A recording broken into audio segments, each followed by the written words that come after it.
Hello everyone, welcome to our last session in the electrical machines class or electromechanical devices class. So today we will finalize the topics of the induction motor. So our discussion today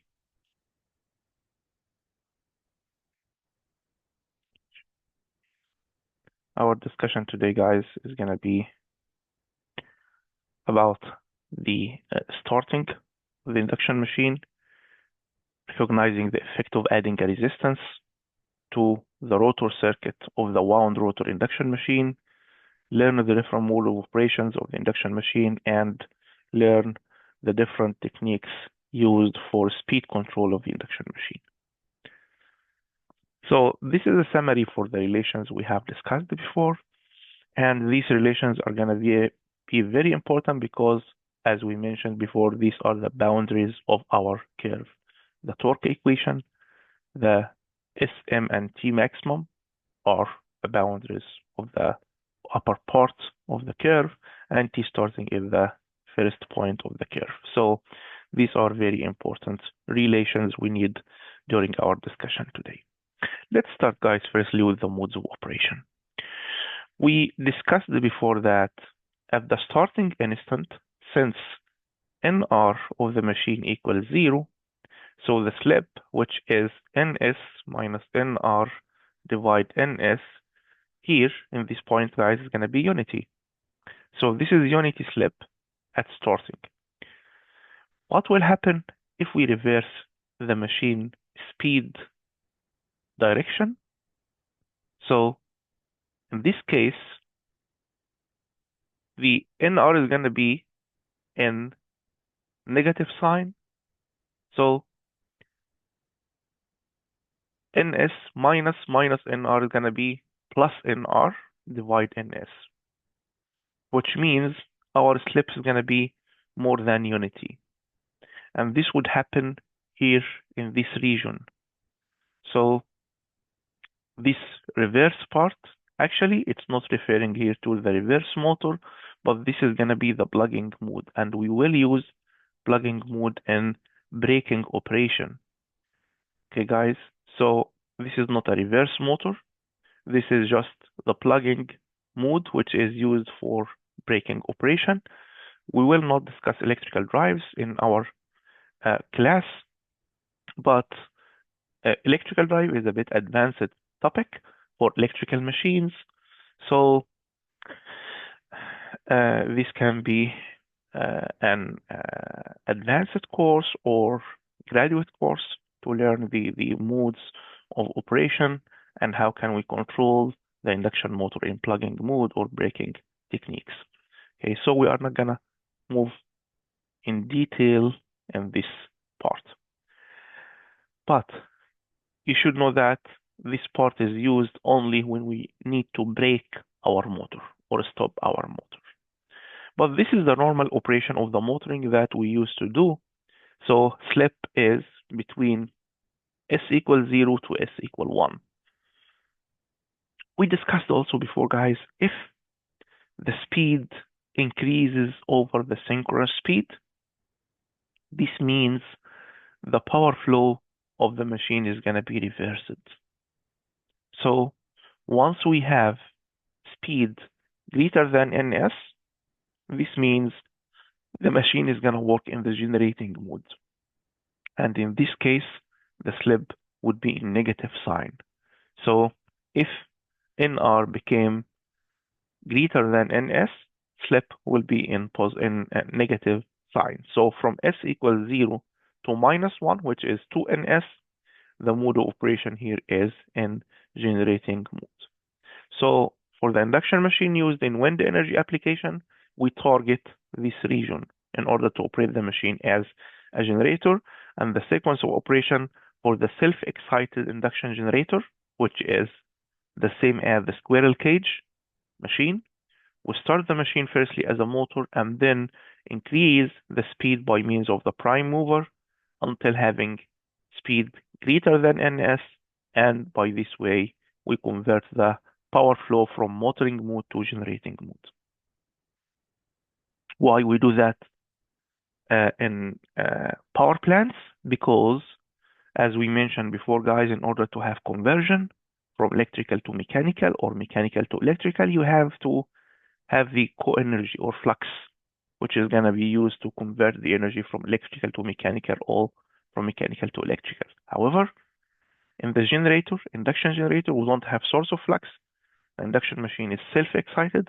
So in order to have the preliminary excitation to operate the machine, you need to operate the machine as a motor in the beginning. So this is operation of the self-excited induction generator. Another technique, guys, is used for the induction generator. The squirrel cage one is using capacitors to provide some reactive power in order to allow uh, building up the excitation in the beginning before starting as induction generator. So this is another technique for the self-excited induction generator. So for the modes of operation, we just need to know these three modes. We are not going to discuss the reverse motor, the other shape of the four-quadrant operation, because this is electrical drives class, not electrical machines or electromechanical devices class. Okay, now let's see what is the problem of the induction motor starting. If you remember, guys, in the last session, we solved some questions regarding the equivalent circuit and the machine operation at starting. And you remember that when S was unity at starting, this led to have starting current from 5 to 7 times of the rated. Actually, if you have a machine in a factory, and most probably factory will include a lot of machines, not a single machine, and you would start all the machines at the same time, this will absorb very high current because every motor will absorb 5 to 7 times. So can you imagine now, if you are in a factory, this is a bar, this is the main breaker, and this is a panel, and you have many miniature breakers operating. Every breaker is operating a single motor, so you have all of these are induction motors.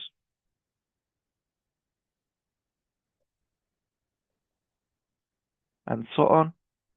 So if every breaker protects this motor against any kind of overload or short circuits, it's also coordinated to protect the motor against the inrush current in the starting, which is 5 to 7 times.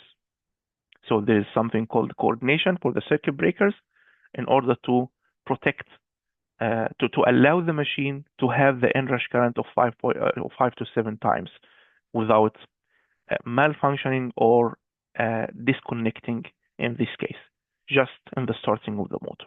However, the problem now is going to be for the main breaker, because if you start all of these motors at the same time, this main breaker will see very huge current, which is not proper.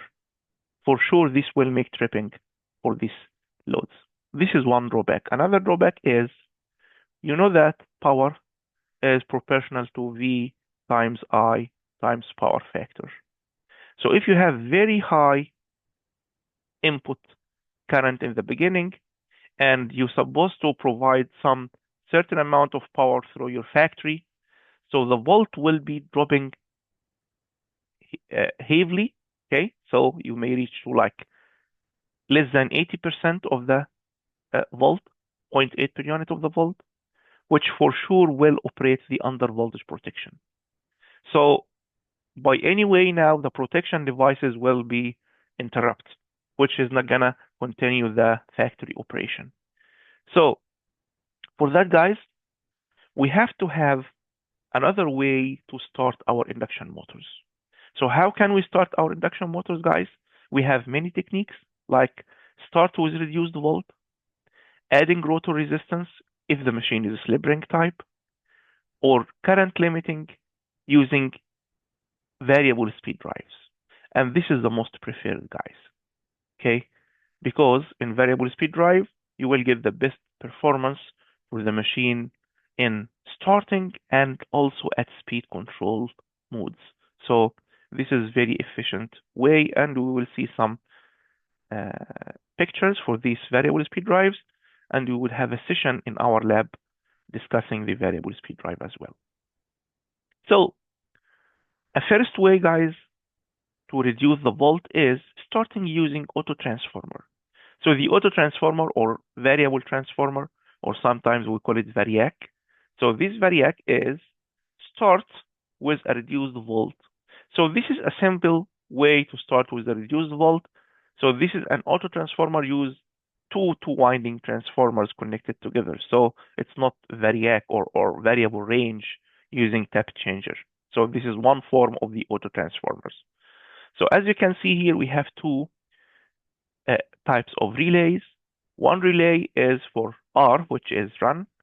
So this is the contacts of the run of this relay, and another contact for the start. So start means we are going to use this at start, and R means we are going to use this at run. So at the start operation, S is closed and R is open.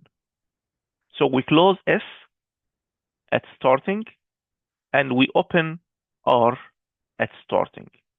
If you open this contact and close this contact, so this means the current is going to flow here, and a part of the complete volt will be applied to your motor, which is going to be now start with reduced volt. And once you start your motor, you reach to the steady state speed. So in this case, you can switch the contacts, turn the contact S off, and turn on the contact R in order to have the full supply voltage connected to your motor. So this is one of the conventional techniques we use it to start the machine with variable volt. Another technique, guys, is Y delta switch. So the Y delta switch technique is starting the machine with Y connection. So if you start the machine with Y connection, the phase volt that will be applied to the machine is going to be line volt divided root 3, which is around 58% of the rated volt, which is, again, start with a reduced volt. And after reaching to the steady state speed, so you can now convert again to delta connection. But this technique is valid only for the delta connected motors.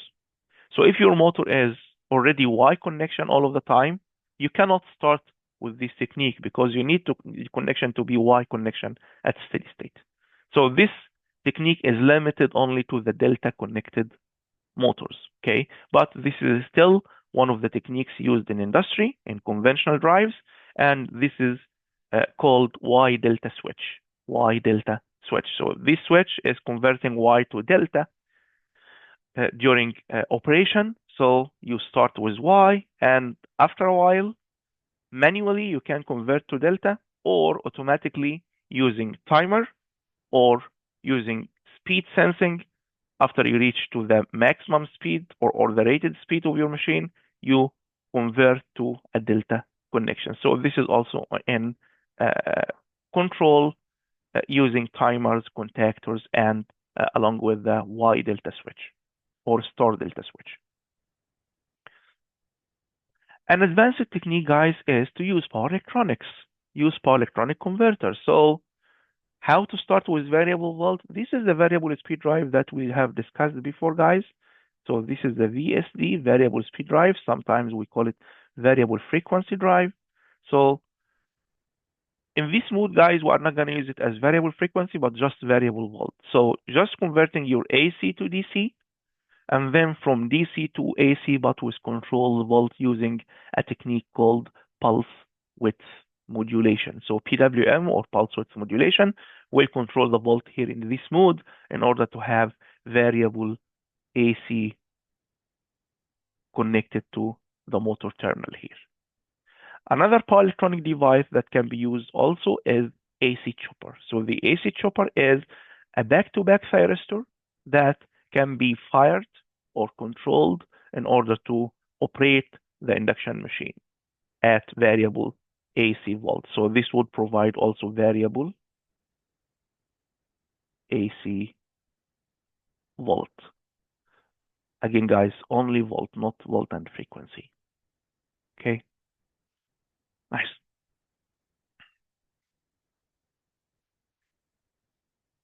So all techniques I mentioned now, guys, for voltage control are valid for both squirrel cage and slip ring motors. But slip ring motor has one more specific technique that we can use in order to reduce the speed at in order to reduce the starting current. This is by adding a resistance to the rotor circuit. How can we do that? So in order to figure this out, let's see firstly what will happen if we add a resistance to the rotor circuit. So assume this is the natural case when we have R2 for our motor. If we add more resistance to the value of R2, what will happen? So let's figure out the effect on these three terms. T starting, as you can see, it's directly proportional to R2 prime. So adding resistance to the rotor circuit will increase the starting torque. Adding resistance to the rotor circuit will increase S maximum, and increase S maximum means from 0 to 1. So increase S maximum means S maximum is going to move to that direction, because here S equals 0 and here S equals 1. And also for T maximum, you will find that T maximum is independent of the rotor resistance. So whatever the value of added resistance, the curve will have the same maximum torque.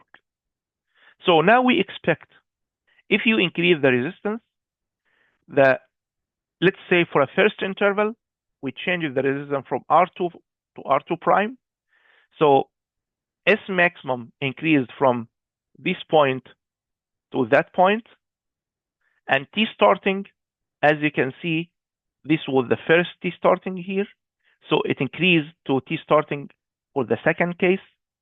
And now the T maximum is going to be the same. So this is going to be the curve that we have right now. Adding more resistance will lead to have S maximum equals unity here, for instance. Adding more resistance will make S maximum go to the negative side. So this is the feature of adding resistance. What's the best case we can have for the starting?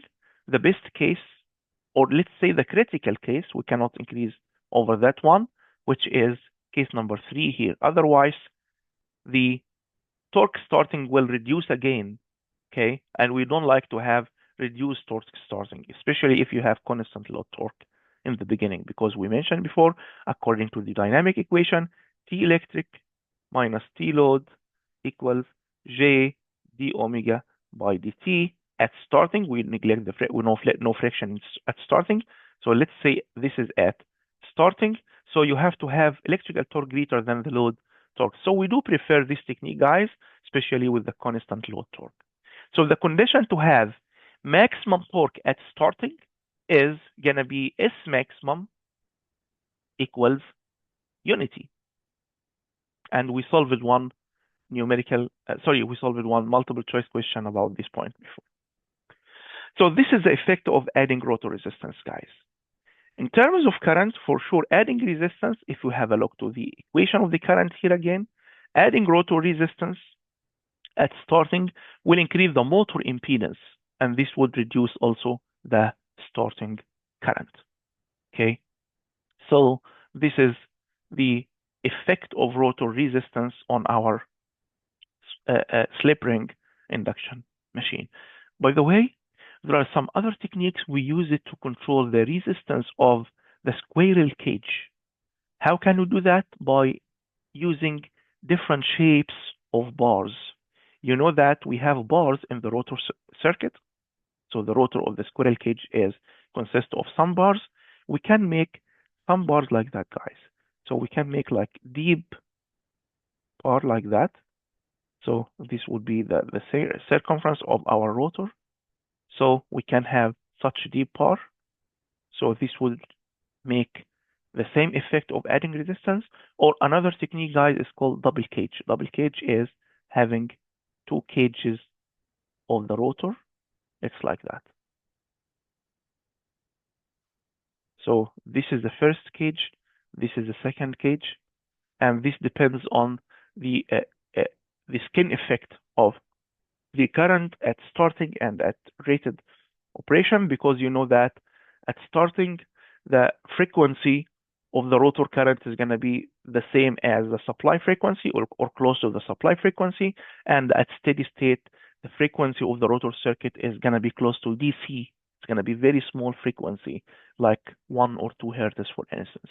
So this two cages and the deep bar will have the effect of having high resistance in the starting and low resistance at steady state, because of the skin effect of the uh, current, the rotor current, due to the high frequency in the beginning and low frequency at steady state. Now,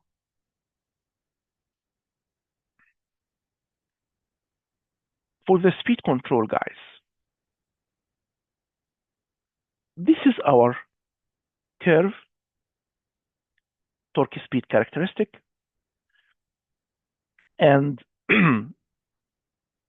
we mentioned before, guys, we are going to control the machine speed, especially at this part, which is going to be low slip operation. So for low slip operation, if we have S very small, so firstly, we can neglect the value of X equivalent square compared to this term, because R2 prime divide S is going to be very high. And also, we can neglect R1 compared to R2 prime divide S. So if you neglect R1 and X equivalent square from this relation, you will end up with torque is proportional to V square S divide R2 prime omega S. So this is a simplified equation. We do prefer to use it during speed control.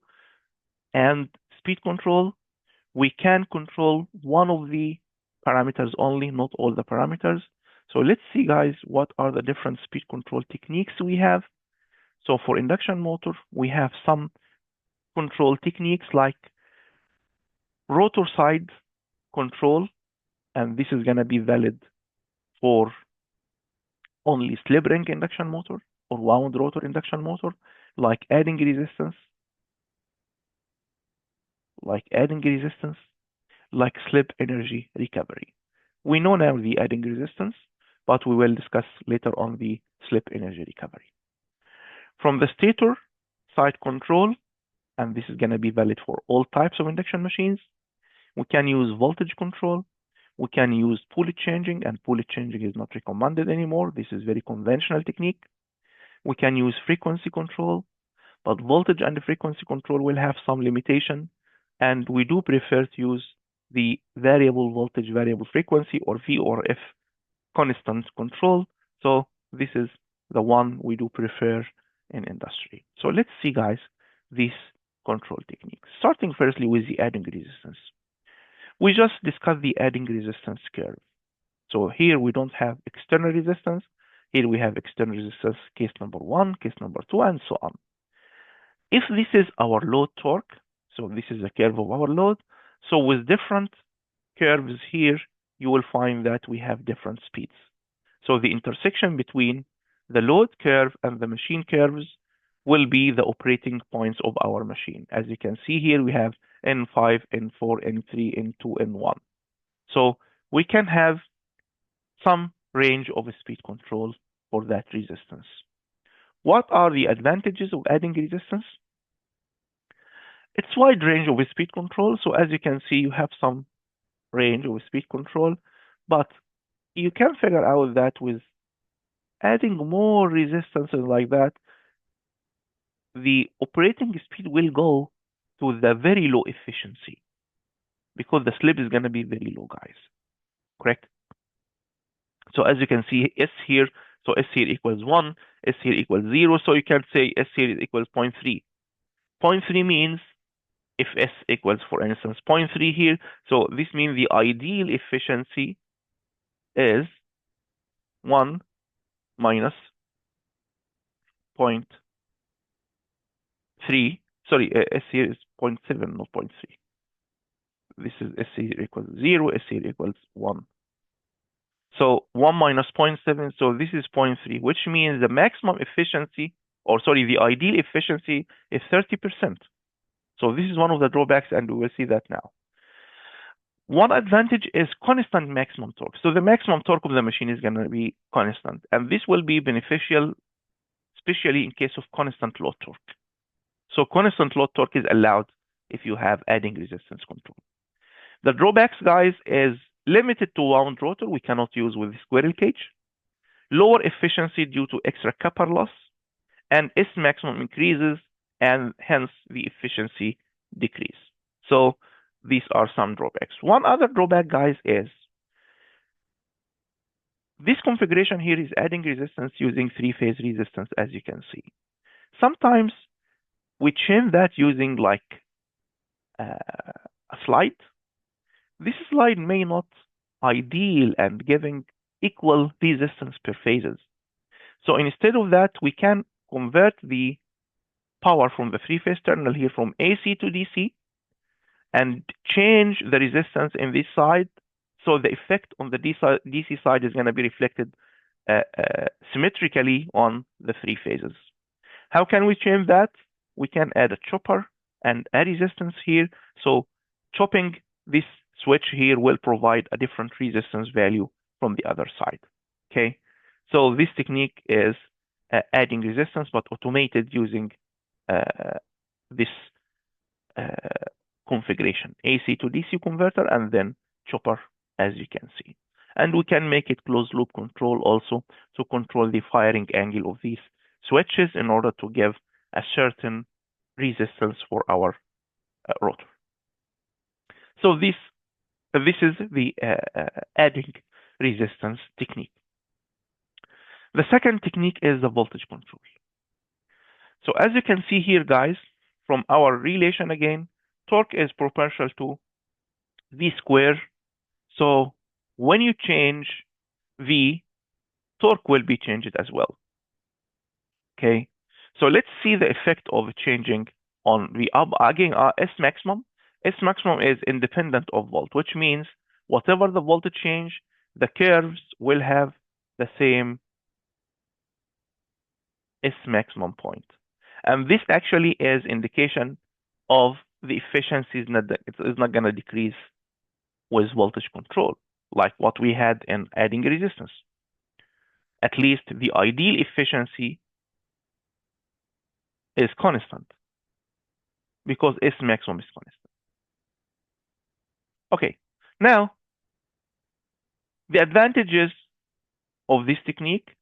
So as you can see, firstly, guys, this is V1, V2, V3. So these are the different voltages. Okay. T maximum is proportional to V squared, so the maximum torque is going to decrease, as you can see.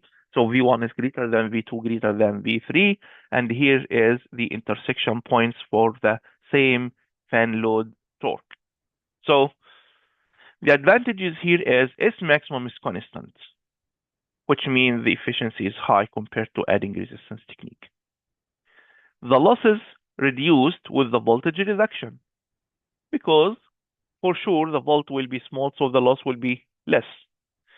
Excellent method for starting as well. So with voltage control, we do prefer to use it also for starting operation. So these are the advantages of the technique. So the advantage of the technique that this can be used actually for speed control and for starting as well, both of operations.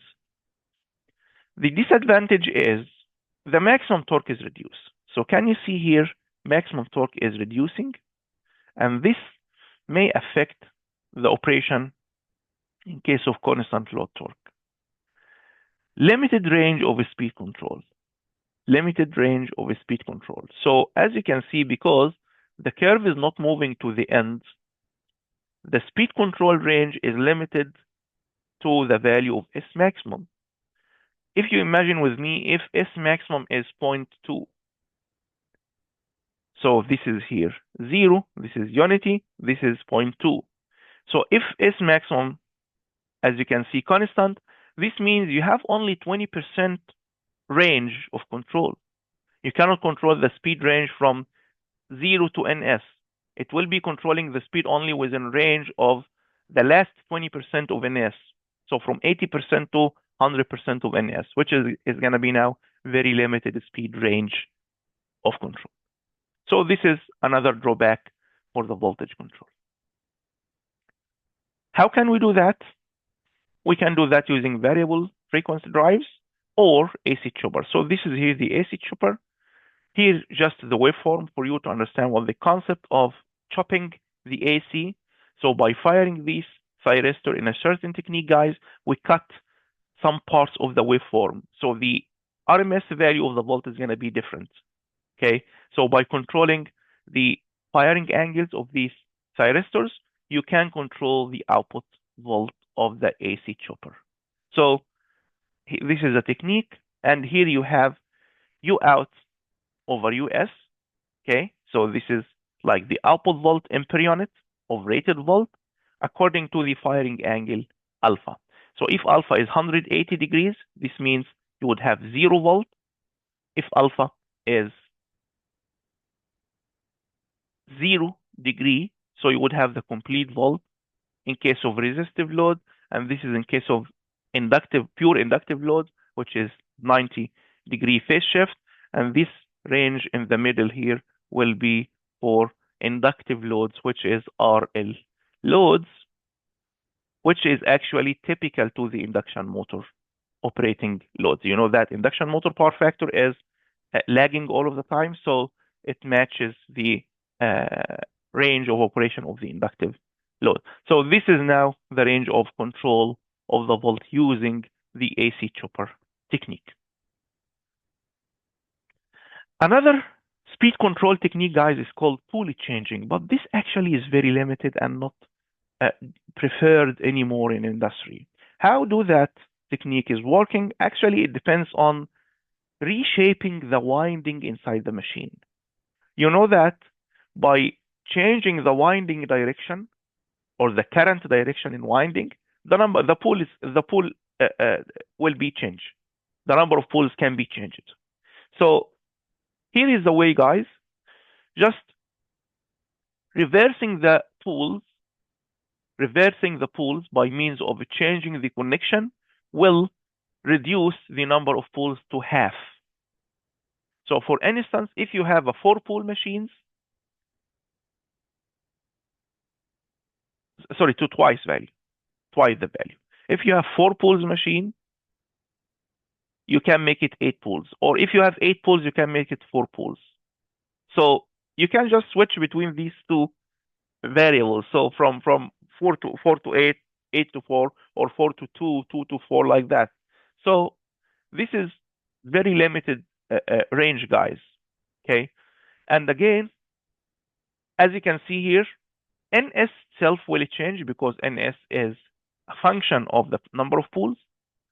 So by decreasing the number of pulls from 8 to 4, so the NS is going to be doubled. So this is NS at 8 pulls. This is NS at 4 pulls. So it's twice the first value. Okay. And by this way, guys, this is N and this is torque. So it's reversed or shifted by 90 degrees compared to the last figure.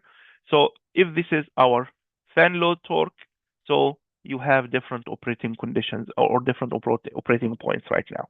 So this is another way of control. But again, this is not preferred anymore in industry.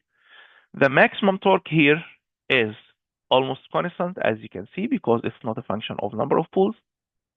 Or actually, it's a function because omega s is a function of number of pulls. However, it's not very effective, as you can see here. So the change is very slight. Okay, so we can consider it as constant.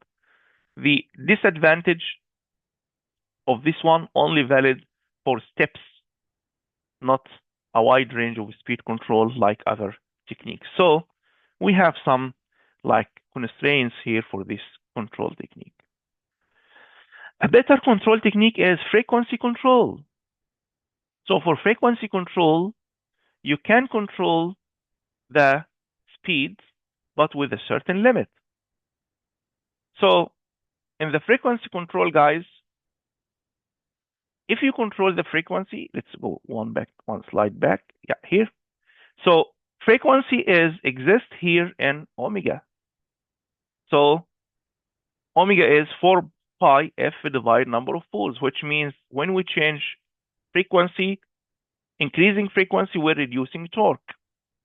And here also, frequency is in x and also in omega.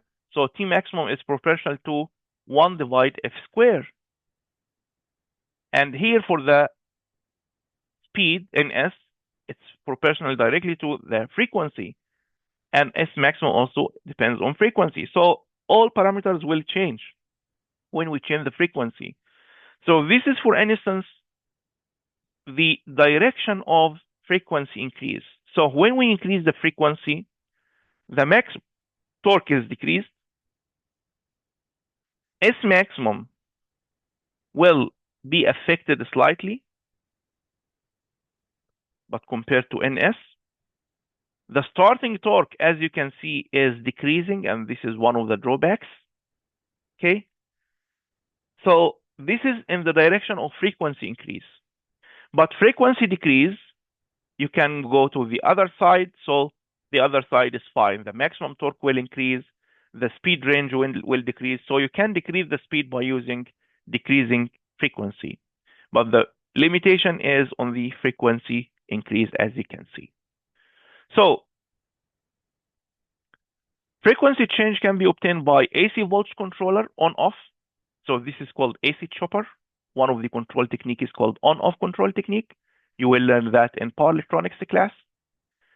Using cycloconverters, and cycloconverters are almost, guys, obsolete. So you can find that in very old factories only. And the major devices we use for frequency control is the back-to-back converters or variable frequency drives. So the back-to-back converter is referring to variable frequency drives. What are the drawbacks? The drawbacks is core saturation may occur at low frequencies. So if you decrease the frequency, you know that, guys, the induced voltage, the EMF, is proportional to frequency times flux times number of turns times winding factor. So these are the different factors. If we say number of turns and winding factor are constant, we are not going to rewind the machine again. So we can say the EMF of the machine is proportional to frequency times peak flux. So if the supply voltage is constant and you increase the frequency, the flux will decrease.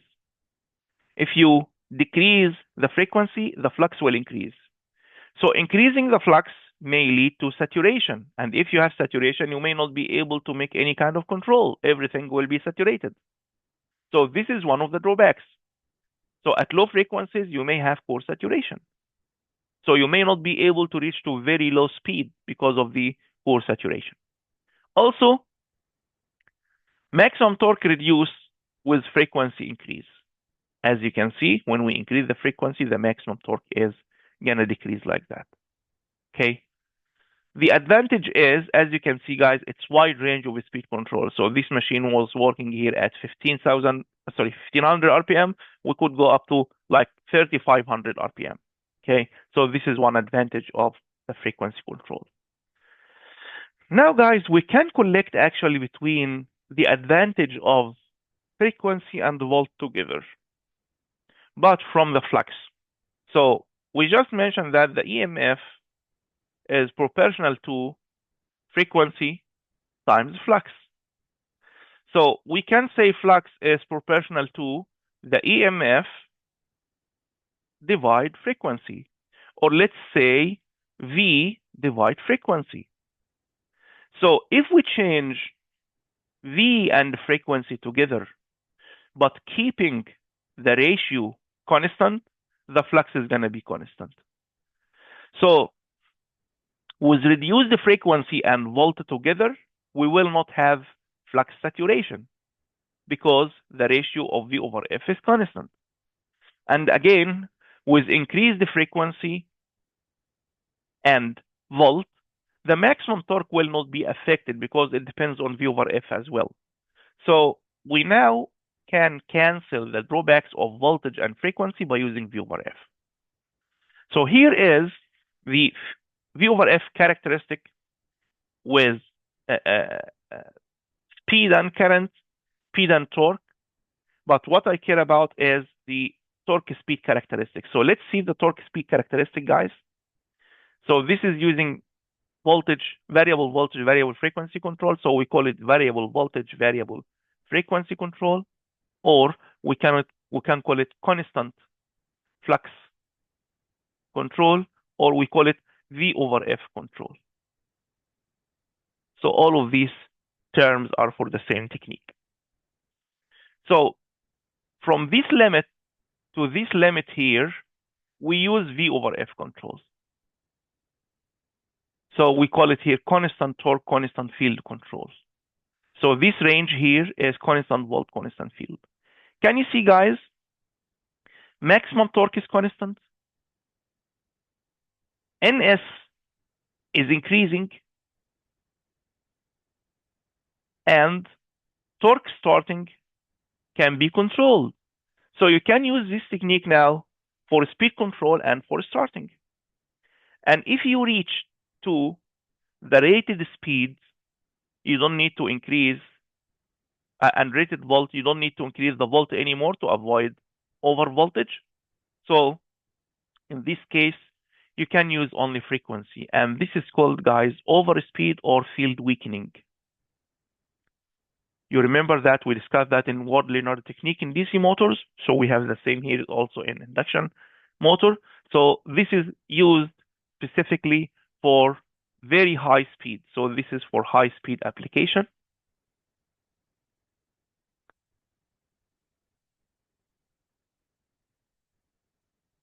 Or over speed application. So you can use voltage over frequency control to arrange till the rated volt, or maybe 10% over rated volt, it's okay. But over than 10% of rated volt, it's not recommended. So you can, in this case, continue increasing the frequency alone in order to have the weakening, field weakening operation, to have high speed or over speed operation. Okay, nice. So this is a torque speed characteristic in case of variable voltage, variable frequency control. How can we do that in industry, guys? We can do that using variable frequency drives. So this is here one of the variable frequency drive you can see, and I believe most of you already could see that in internships or trainings. So this is the inverter. This is a rectifier. So rectifier, you know that already in the analog electronics class. Inverter, this is one of the topics of power electronics class. Okay, and here we have a DC smoothing bus. This is DC capacitors. Okay, used to have constant DC. So this is called voltage source inverter. Inverters, we have some types. We have what's called voltage source. We have current source. We have Z source inverter. So this is voltage source inverter, guys, and this is called two-level voltage source inverter. We have multi-level voltage source inverter as well. So the idea of this one is it can control both V and frequency by using many techniques of pulse width modulation. So PWM techniques are a lot of techniques, so we can use any PWM technique according to our requirement, our control technique. We may have some advanced control techniques for electrical drives, like what's called field-oriented control, like what's called direct torque control, like what's called model predictive control. So we have a lot of control techniques for electrical drives. The most recent one is the model predictive control, and field-oriented and direct torque control are relatively old techniques, but still being used until now in industry. But the most recent one is the model predictive control. It's more advanced and has more advantages compared to other control techniques. So with these control techniques, guys, we apply the same concept of the pulse width modulation to our converters, and we can operate the machine very smoothly and control the torque and speed. Okay, so this is called variable frequency drive. So the hardware, guys, is going to be the same. The hardware of the power electronics will be the same. The control technique is different. So we can have lots of control techniques to provide a certain function of control from our machine. Okay, so this is the most well-known electrical drive that we use it now with induction motor. Another control technique, guys, we mentioned is slip energy recovery. If you remember, guys, to that point, if you have a look from this side here, this is our stator, rotor here. We rectify the power, and we have a chopper. You remember, we have a resistance here, or here after chopper, we use it to make adding resistance for slip rotor. By the same technique, guys, instead of having a resistance here, what about returning back the energy, but not the DC energy? We can now invert this energy again to AC and return this energy again to the supply. And by firing the inverter here with certain firing angle, we still can control the torque speed characteristics. So can you see here we have alpha 1, alpha 2, alpha 3, and alpha 4, and this is the torque speed characteristics. So if you have, for instance, that curve here, okay, so you can have variable speed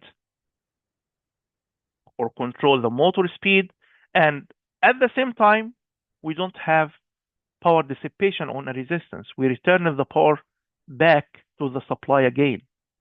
So this is the advantage. Instead of losing this power on a resistance, we return this power to the supply again. Okay, so this is called Kramer technique. Okay, and or slip energy recovery technique, and this is a very nice technique used to control also the induction machine, just the slip ring type induction machine. And as you can see, this is a power flow diagram. So this is the input power, P gap, P copper 1, and P core.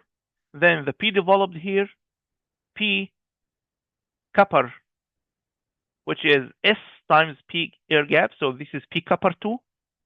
And P copper 2 will be the copper losses across the resistance of the rotor and the other losses that were expensed on the added resistance.